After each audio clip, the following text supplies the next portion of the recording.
Have a tiny patio? Let's create your own garden oasis, starting with privacy. Lattice with larger open squares will create a sense of calmness on your patio, and it also enables almost any vine to have purchase to be able to get through and grow up. You can also create height and privacy by putting in a small arch, using hanging baskets. It's a great way to maximize the tiny area that you have. Growing your own food, we've got you covered. You can use veggie pods. You can use these great raised gardens. You can even mix them in your planters.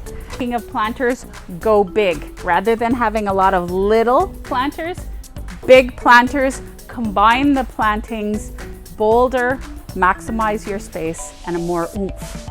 Think also about adding some really simple water features, whether it's a bird bath, a water bowl, or even a small fountain to create that white noise and give you a sense of serenity.